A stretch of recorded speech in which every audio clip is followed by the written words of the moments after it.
আসসালামু আলাইকুম। রামাদান মোবারক এভরিওয়ান। আশা করছি সবাই ভালো আছো। আল্লাহ তাআলার অশেষ রহমতে আমিও ভালো আছি আলহামদুলিল্লাহ। আমার আগের ভিডিওতে আমি আমার first time admission journey share করেছিলাম, আর আমার এই ভিডিওটি থাকছে আমার সেকেন্ড টাইম অ্যাডমিশন জার্নি সম্পর্কে। তোমরা ভিডিওতে দেখতেই পাচ্ছ আমি এখানে একটা রামাদানের ওপর জার্নাল ক্রিয়েট করার চেষ্টা করছি। তো আমি ভাবলাম আমার যেহেতু এখন ফ্রি টাইম যাচ্ছে, কেননা একটা জার্নাল ক্রিয়েট করি আর তোমাদের সাথে আমার সেকেন্ড টাইম অ্যাডমিশন জার্নিটা শেয়ার করি। আমার বাসায় ফার্স্ট টাইম থেকেই একটা ভাইয়া পড়াইতো। ফার্স্ট টাইমের না হওয়ার পরেও আমি তাকে বাদ দেই নাই, তিনি সেকেন্ড টাইমেও আমাকে পড়াইছে আলহামদুলিল্লাহ।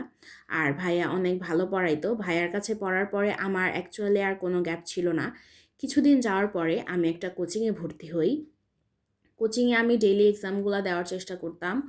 অনেকে আছে মেইন সাবজেক্টের পরে আর জিকে ইংলিশ পড়ার টাইম পায় না, কিন্তু আমি ট্রাই করতাম যে জিকে ইংলিশটা আগে শেষ করে ফেলার। যেহেতু আমাদের সেকেন্ড টাইমারদের জিকে ইংলিশটা মেন একটা ফ্যাক্ট হিসেবে কাজ করে। তোমরা যারা সেকেন্ড টাইমার অর্থাৎ এইচএসসি 25 ব্যাচ আছো, তাদেরকে আমি বলবো please don't skip GK English and extra info. এটাই তোমার মেন অস্ত্র চান্স পাওয়ার জন্য। তো আমি সবসময় চেষ্টা করতাম আগে জিকে ইংলিশটা কমপ্লিট করে তারপরে মেন সাবজেক্টটা ধরার, তাহলে আমার অত বোরিং ফিল হইতো না।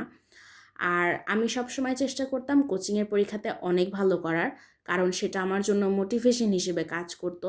সবসময় যে আমার পরীক্ষার রেজাল্ট ভালো হইতো এমনটা না, কিন্তু আমি চেষ্টা করতাম সবসময় টপের দিকে থাকার। তোমরা যদি চাও আমার রেজাল্ট সম্পর্কে জানতে, আমি অবশ্যই স্ক্রিনশটগুলো শেয়ার করব।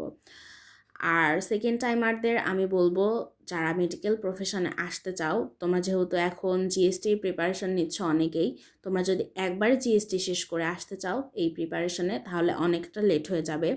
আমি বলবো তোমরা এখন জিএসটির পাশাপাশি মেডিকেলের জন্য প্রিপারেশন নাও, কারণ আমি বিশ্বাস করি যারা সিনসিয়ার তারা শুরু থেকেই শুরু করতে পছন্দ করে, যেমনটা আমি শুরু করেছিলাম।